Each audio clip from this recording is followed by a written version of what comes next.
dina di manewala oge astra jinga eta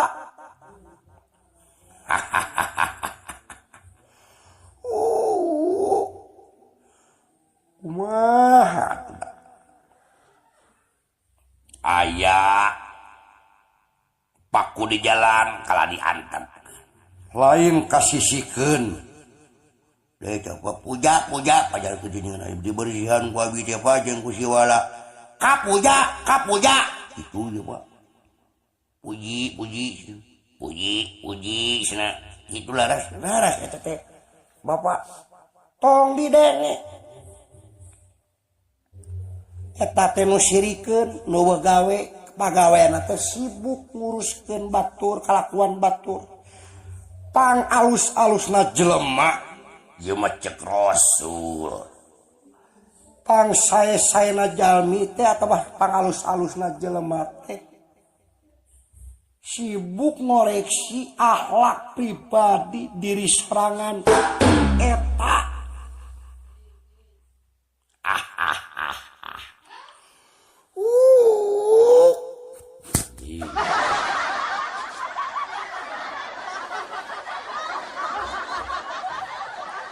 laras pada mun emut-emut ayeuna pa zaman lamun diemut-emut ku abi mata keung Pak laras Pak seueur ayeuna jalmi anu astagfirullahaladzim Pak astagfirullah dina media cetak dina media TV televisi wow culamur gamret korupsi manipulasi dulu yang selingkuh nu itu nu ieu nya Pak mun seueur kejadian ku ayeuna TV waduh Pak mun karareung we pokona mah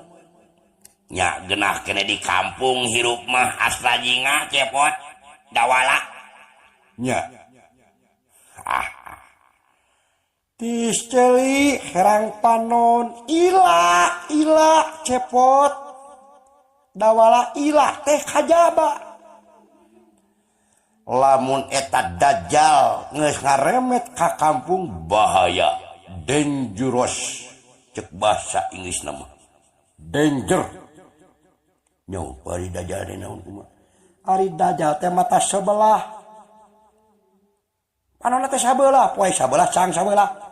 nu poekna menutupan kebenaran nutupan kararesan gitu nutupan nu bebeneran ditutup dicangan dong duniawi kamewahan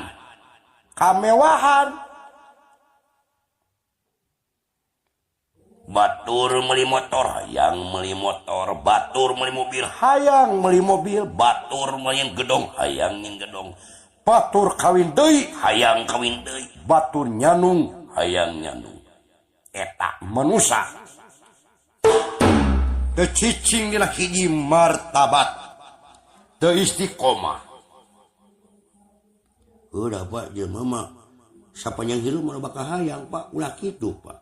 memang eta oge cepot tapi urang kudu make neger tengah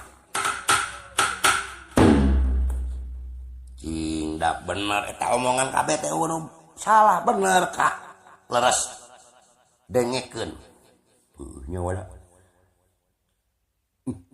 sing baru ka puruk-puruk wae wala urang mah aslina wala tah ku kituna pepeujeuh ka sararia ka salalaing ka maraneh hirup sing waspada permana tinggal memeh ngalakukeun itu ieu pikir heula omat lain cucun omatnya